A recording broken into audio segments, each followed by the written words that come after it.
Hey guys, welcome back to Dad's Garage. Today's the day that I'm going to share with you what it is that I'm getting to replace my Scat Pack. So the wide body Scat Pack that I have in Frostbite, it's a gorgeous car, absolutely a gorgeous car. And I absolutely love the car. There's never been a car I've had that I've enjoyed more than that car. It does everything well. It handles quite well. The torque of the thing and the power is just fantastic. But because I know the value is so high right now, I have had, really a situation where I'm thinking, golly, the value is so high on this car. I certainly know I can get more for it than what I paid for it. I've already got 22,000 miles on it. If I can get more than what I paid for it and just kind of start over with 0 miles or, something else, whatever, what a good deal. So, my mind's been turning. I've been looking at all kinds of different things, trying to, decide what do I really want, and I love this car. So, I was looking through, if you look at my screen here, one of the things I was looking at is I was looking at, let me bounce back here. So I was looking at the Hellcats. That's one thing I was looking at. I'd really like to have a Hellcat. But I mean, look at these prices used: $93,000, $95,000, $79,000, $80,000.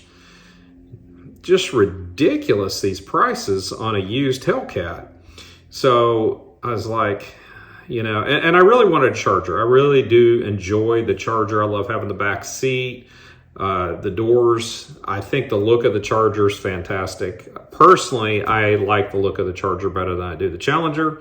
I do love the Challenger too, but the Charger, I don't know, just does something for me. So, I looked this route, thought about it. I thought, golly, it's just so high. But then I start looking at the Challengers, and the Challengers, gosh, you can buy Challengers a lot cheaper. And I think it's because there's a ton of them out there. The Chargers are kind of few and far between as far as finding a used Charger Hellcat. So I did seriously start looking. In fact, I was working a deal up in Colorado, which is about a 10-hour drive from me, on a Hellcat that I really, really liked. It was, this bright red. I don't know what the colors are, on them, but it's this bright red with the blacked out hood. Man, it was such a good looking car. And I'm thinking, okay, it's got 3,000 miles on it. I'm thinking, wow, what a deal, and it was like 56,000, something like that. And as you kind of look through here, you kind of get the idea, these 2015s, 2016s, you can get them down in the 50s. So I thought, okay, well, that's, close to an even trade for what for what I currently have. But then, my mind's going through this. Well, shoot, I'm basically trading for a car that's 5 or 6 years old that has no warranty for a little more money even out of the car that has a full warranty on it. And I thought, golly, and then the less convenience of not having the rear doors, all that stuff.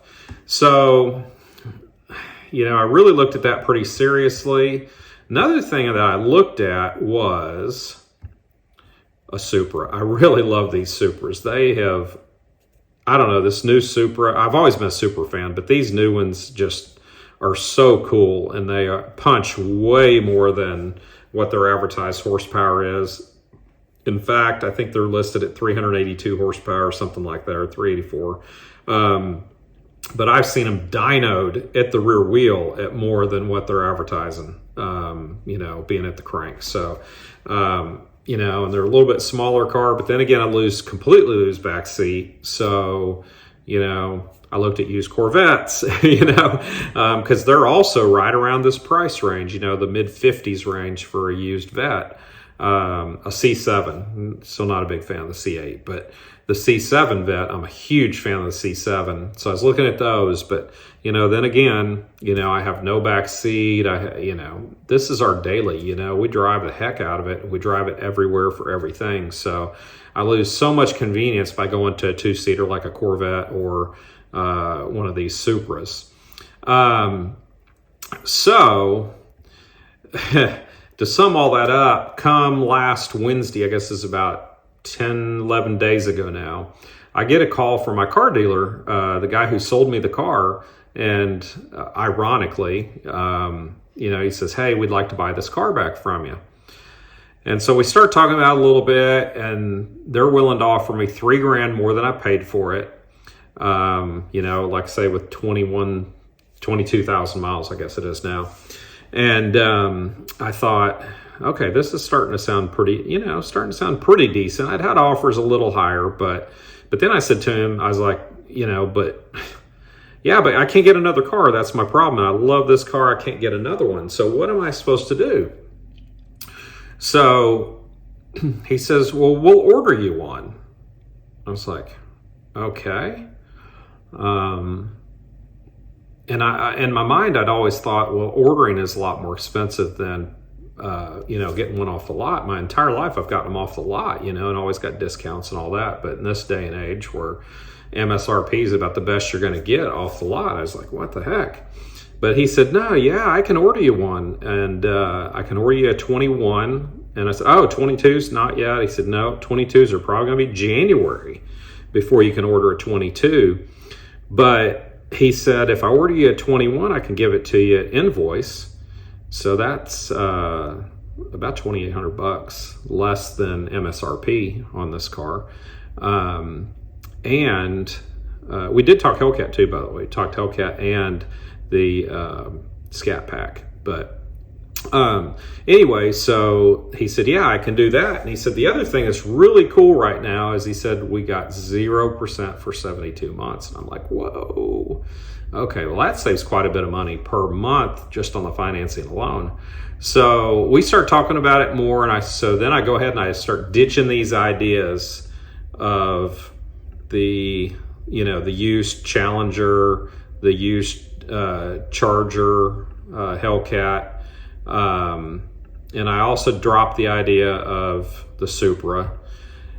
And so I come back through here, and first thing I do is I build a Hellcat because I think that's what I want to do. I really want to get a Hellcat. But, then I go through and build the thing, I build it out, and then I go back through and I build out a Charger, and the price difference is like $250 a month. And I'm thinking, okay, well, $250 a month, that's not too bad. But then I call my insurance, and insurance is $150 a month. And I don't know if it's because I have teen drivers in the house that makes it so much more, because that's more than I'm paying. I'm not paying $150 a month on that Scat Pack. So I don't understand why it, over doubled to go to Hellcat. But so between all that, that's $400 a month. And I'm like, nah, I'm not going to do that. That's not worth it for, somebody that uses it as a daily, it just doesn't make a lot of sense. I don't ever go to the drag strip. If I did, that's a whole different thing. But being that it's just my daily, I'm running around town all the time, and I am running a tar out of the miles. Does it really make sense to have a $75,000 car that I'm gonna, run all these miles on and just use this thing up? It just doesn't make sense for me. So go back over to the Charger, and yes, I did decide on the Charger. So I am going back with the Charger again. So what I'm going to do is I'm going to go through here and I'm going to build out a Charger, and I'm going to show you what I'm getting. But the one thing I'm not going to show you the color. That's going to be the surprise for later. But for now, I'm just going to build the car, show you what I got and what I got coming. And it's supposed to be here in, he said 4 to 6 weeks. And it's been 10 days since we hit that order button. So I'm thinking that we should have the thing here late November, maybe the second, maybe as far as the second week of December, the car will be here. So, what did we do? We got SXT V6, GT V6, RT 57 V8, regular body Scat Pack. We got the wide body Scat Pack. And of course, for me, got to go the wide body Scat again. I love all the Charger models, but for me, the wide body it's a whole nother level to me. Just the look of the car looks so much wider. Active suspension's so good. The handling of the car is just amazing especially for a larger car. It just handles beautifully. So I am going the wide body again. Again, I'm not going to show you the colors or the color that I picked, but I will tell you that the black, no go for me. And, any of these really dark colors, I'm just not, they're too hard to keep clean. And like I say, it's a daily, one of my issues, even with the frostbite, the biggest issue I have, the car looks amazing clean, but when the car is dirty, or not even dirty, it doesn't take any time at all, and the car looks dirty. The color is terrible for that. So like in my case, the wide body in frostbite, I wash that thing 3 or 4 times a week, and it is just getting brutal to keep the thing clean. So I will tell you, none of the dark colors, did not go with any of the dark colors on it. So kind of leaves us with, it's either going to be a white, which is the white knuckle. Love the Go Mango too. Love it. And one thing I got to tell you is the pictures on this website do not do justice to these cars, period. Not even close. But love the Go Mango. Like the red, particularly when it's got the black hood or something like that. But probably a little too flashy for me. Love the triple nickel. Any silver car, of course, they are easy to keep clean, and they're very forgiving. If you get any kind of rock chips, anything like that, they're easy to repair too. Love the silver colors, which they call triple nickel. I love the smoke show too, which again, this does not do any kind of justice for this car in the smoke show.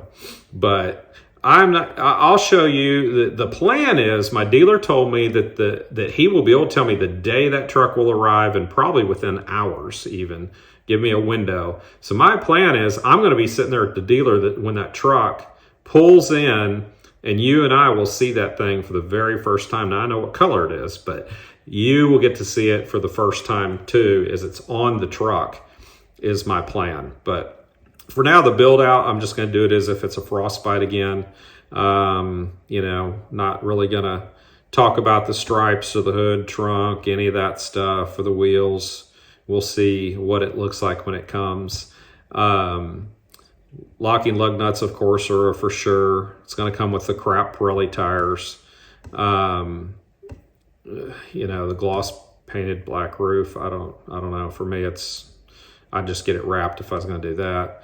Got to do the Alcantara. The Alcantara just really holds your butt in the seat a lot better than the cloth does. My first Scat Pack, which I had a 19, a 20, and now I'll have a 21, had cloth, and you just slide all over those seats. Alcantara is the way to go. For me, I'm not going to do the nav. When you got Apple CarPlay, I just don't see a whole lot of purpose for it for me. Got to do the Harman Kardon upgrade, though. I do not know what one of these sounds like. Now, I'm assuming, I believe it's a 19 speaker system. Yeah, it's a 19 speaker system. I've not heard one of these, but I'm hoping with 19 speakers and, the upgraded amp and all that stuff, I'm hoping that it sounds pretty good. My dealer told me it does sound pretty good, but his word was pretty good. So we'll see what it is. But I even think the factory Alpine's decent. I think it's one of the better factory bass stereos that I've heard. But I am going to do the Harman Kardon. On the last car, I never told anybody this, or I never told y'all this, but I did a dealer install upgrade. It was an Alpine, what I think the dealer was calling their Platinum system. And it is basically what they did was they swapped out all the speakers, which those are a 6-speaker system. Swapped out all the speakers, put a big sub in the trunk and a big amp to push all that. And it's all Alpine, and they gave me a lifetime warranty and all that stuff. But that system is like a $3,000 system. But it sounds amazing. So I don't know that this $1,800 Harman Kardon is going to sound that good, but it's okay. You know, whatever. Any upgrade to the factory, I'm going to be pretty happy with it. I'm going to pass on the sunroof. Never really used one much. I've had cars with it before, but it's a $1,300 that I just don't see much use for me for.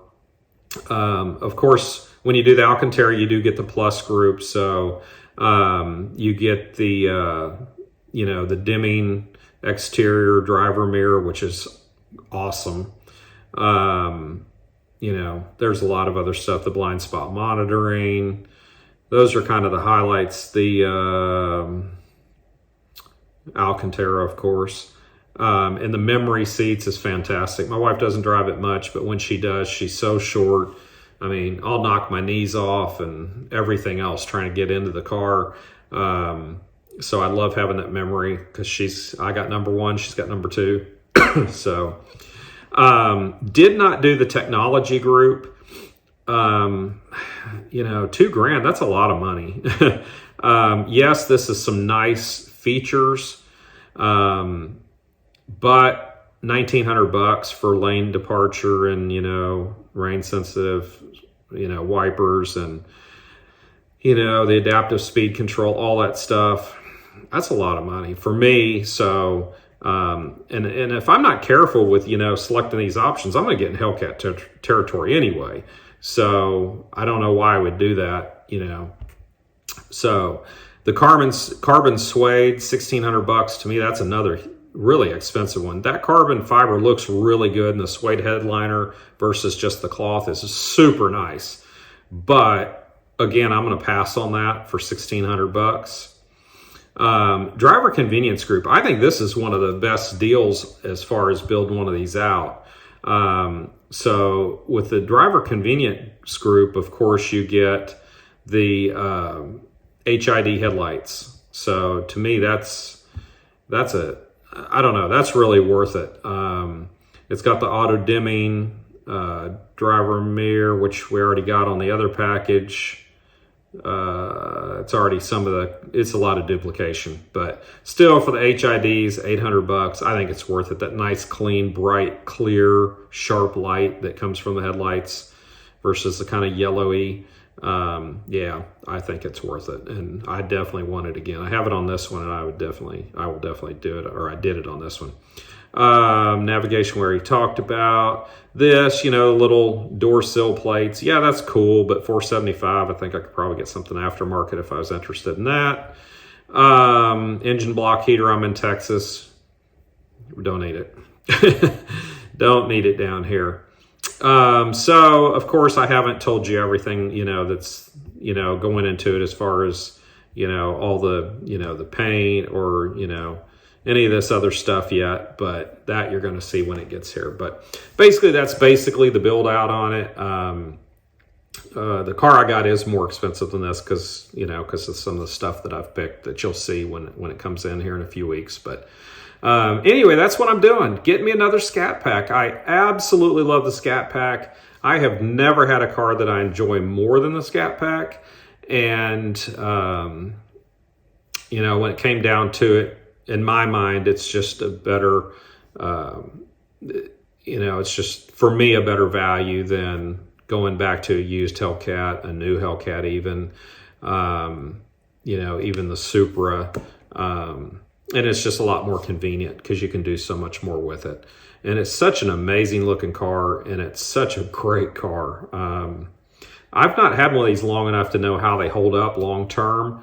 But I can tell you, I've never had a problem with the two that I've had. Now, granted, the first one I had for 11 months. This one I have had now for 11 months also. So it'll probably be right at the 1 year mark when that new one comes in. But anyway, that's what I went with. So all of my Mopar buddies on here that watch, now they don't have to be worried or concerned anymore. I've been getting a lot of messages about it, but I am definitely not leaving the Mopar at this point. Now, once Joshua, who, you know, he's a big part of the channel too, all of y'all love Joshua. Well, Joshua loves this car more than he loves me. So he is a car junkie, like most of us that are watching this are. He is an absolute car junkie, and he did not want a Corvette or a Super because that meant he stays home and doesn't get to ride in it very often. So he is super duper happy. He did want a Hellcat, but he is super happy that it's a Scat Pack. Again, he's super happy. And he loves the way that it looks, just like I do. So I cannot wait for it to come in on the truck here in a few weeks and get to show that to you guys. But thank you guys for putting up with all the, you know, the mystery. And, you know, some of you were concerned I was leaving the Mopar family and all that stuff. But it is not happening at this point. A couple of years from now, when Joshua could care less about running around with us anymore, my options are going to be wide open for 2-seaters and, you know, 2 doors and stuff like that. So I'll have a lot more options at that point. But for now, I don't see anything more practical than a 4-door car that it has this kind of performance in it. So just cannot, you know, can't really see any better option for us. So anyway, cannot wait to show it to you. Cannot wait for it to get here on the truck. Just cannot wait. Oh, one thing I did forget to tell you about, though. I did do the red brake calipers also. I forgot about that. On my 20, they're the gray color, and you can't see them at all. But I just think it's cool, especially when they're that big, those monster 6-piston Brembos. I do also love that in 21, they don't say Brembo anymore. It's not just Brembo on them. It says SRT. I really like that about it, too. So I'm pretty thrilled, you know, that I'm going to get, since I got to build this one, I get red brake calipers this time. So anyway, that's about it for this one. Thank you guys for all the enthusiasm over this. And I am super excited too. Cannot wait for the car to get here. And we will catch you very soon with this new car here in the next few weeks. But until then, got a bunch of good videos coming for you. I think I've got 6 more complete that are already out there, scheduled to roll out every Thursday like normal. And I'll be popping some in there in between some other little videos too, just like I did today. So anyway, thank you guys so much for joining me, and we'll catch you next time right here on Dad's Garage.